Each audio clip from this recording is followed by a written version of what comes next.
சென்னை கீழ்ப்பாக்கத்தில் நடைபெற்று வரும் திமுகவின் சட்டத்துறை 3வது மாநில மாநாட்டில் முதலமைச்சர் மு க ஸ்டாலின் உரையாற்றி வருகிறார். அதன் நேரடி காட்சிகள். சமூகத்தில் விதைக்க பார்க்கிறாங்க. அதுக்கு துணையா பல எடுபடிகளை பேச வைப்பாங்க. தன்னுடைய கையில் இருக்கக்கூடிய மீடியாக்களை வச்சு பொய் செய்திகளை பரப்புவாங்க. விவாதங்களை கட்டமைப்பாங்க. அளவில்லாமல் அவதூறுகளை அள்ளி இறப்பாங்க. பச்சையான பொய்களால் கொச்சைப்படுத்துவாங்க. பாஜக வாட்ஸ்அப் யூனிவர்சிட்டி தீய வேலை செய்யும். இதையெல்லாம் கடந்துதான் நாம் போராடணும், வெற்றி பெறணும். இப்ப கூட இந்திய நாட்டையும் அரசியலமைப்பு சட்டத்தையும் மக்களாட்சியும் காக்கத்தான் நாம போராடிக்கிட்டு இருக்கோம். ஆனா நம்ம அரசியலமைப்பு சட்டத்துக்கு எதிரானவங்களாக சித்தரிக்கிற முயற்சிகளை இறங்கி இருக்கிறார் தமிழ்நாட்டினுடைய ஆளுநர் RN ரவி அவர்கள். எந்த ஆளுநர்?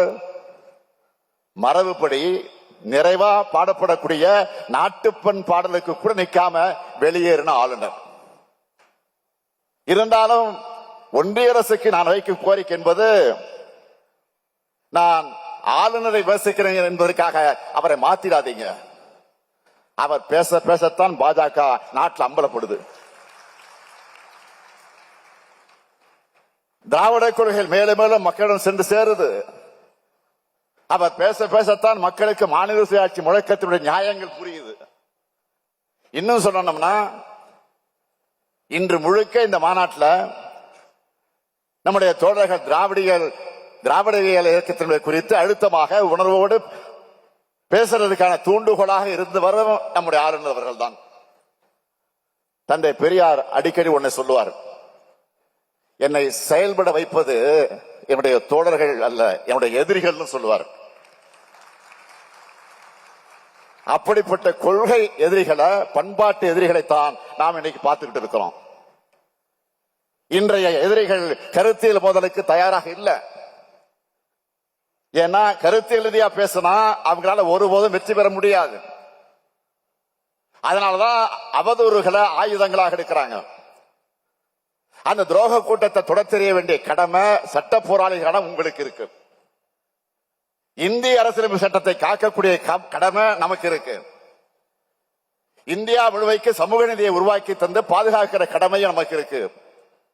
எனவே இங்க இருக்கு சட்ட போராளிகளுக்கு நான் சொல்லிக்கொள்ள விரும்புவது, நீங்கள் கொள்கை போராட்டத்திலையும் ஈடுபடணும், உதவணும், உங்களை ஒப்படைத்துக் கொள்ளணும், தேர்தல் களத்திலையும் உதவணும். தேர்தல் நேரத்தில் உங்களுடைய வாரும் பணிகள் எல்லாம் மகத்தானது, பாராட்டுக்குரியது. இன்னைக்கு நினைச்சாலும் நான் மகிழ்ந்து கொண்டிருக்கிறேன்.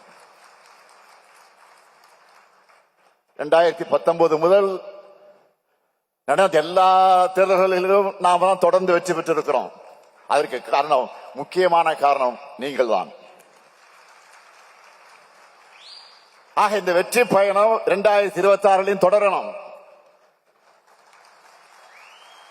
2026 தேர்தல் வெற்றி என்பது நம்முடைய திராவிட மாடல் ஆட்சிக்கு மக்கள் அளிக்கப் போக மகத்தான அங்கீகாரமாக அமைய போகுது. திராவிட முன்னேற்ற கழக ஆட்சி மீண்டும் அமைய, இந்தியா முழுமைக்கும் திராவிட கோட்பாடுகளை வென்றெடுக்க கழக சட்டத்துறை சளைக்காமல் சமரசம் இல்லாமல் உழைக்கணும்.